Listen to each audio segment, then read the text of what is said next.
We have here some of the doctors that presented their findings yesterday. I would like to give the floor now to Dr. Malone. There are people who are vaccine injured. This is something that has been suppressed by all channels of, forgive me, corporate media and governments, that there are these individuals who are in fact vaccine damaged, and they have not been allowed to speak. They have had their experiences suppressed. They have been demeaned. They have been gaslit, and they are damaged.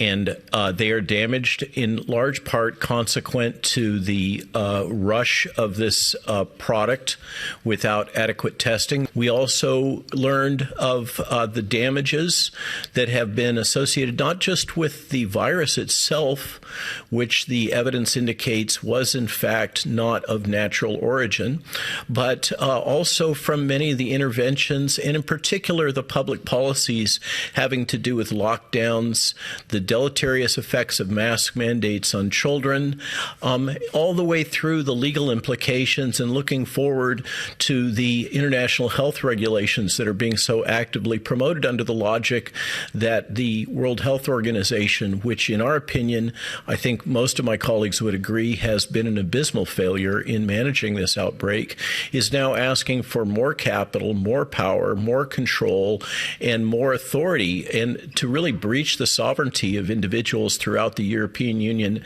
and the United States and the rest of the world. There are people from upcoming danger for humanity.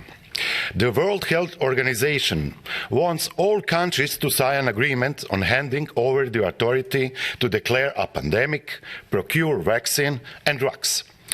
It would be healthier and safer for humanity to sign an agreement with the Colombian drug cartel. They know all about the drugs for sure. During the COVID pandemic, World Health Organization only told lies about all things. It should be declared a terroristic organization, and their lives and health of billions of people, it putting in their hands, it's extremely dangerous.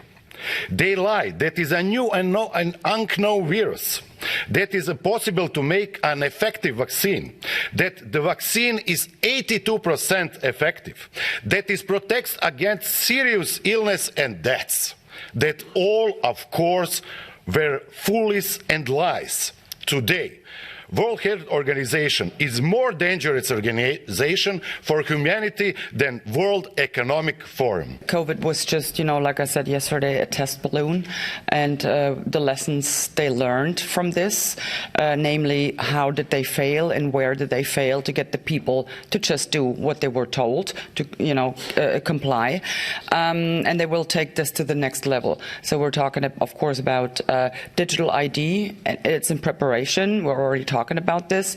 The Parliament circumvented itself pretty much by taking with a large majority a vote to not even involve Parliament. It goes directly behind closed doors to negotiate the digital ID.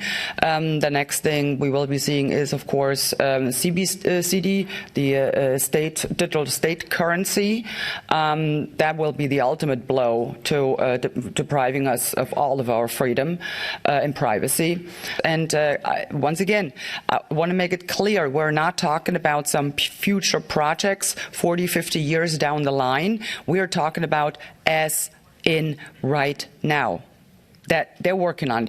And once again, we need the people on our side on this to fight this, to raise awareness, and to let their government, especially the national governments, know they will not deal with that, and they will not accept this. In terms of the future, when it comes to science, misinformation is something that we have to be very concerned about. And this, we need the press to help scientists around the world and physicians around the world in this area, because If you aren't aware, there's talks in pretty much every country around the world about the potential to criminalize misinformation. Fine scientists and physicians, fire scientists and physicians if they provide misinformation.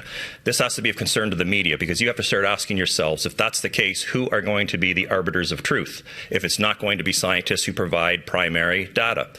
So that's a key thing you have to watch out for.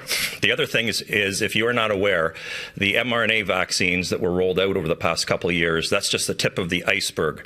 The same companies are developing mRNA vaccines for other diseases, and you might not be aware there is an enormous number of mRNA vaccines being developed for veterinary use.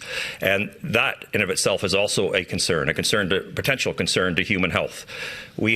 So for example, we know that the mRNA vaccines can get into human breast milk. And therefore we have infants who are consuming undefined doses of these mRNA vaccines. These were never approved for that route of administration, nor to be administered to infants.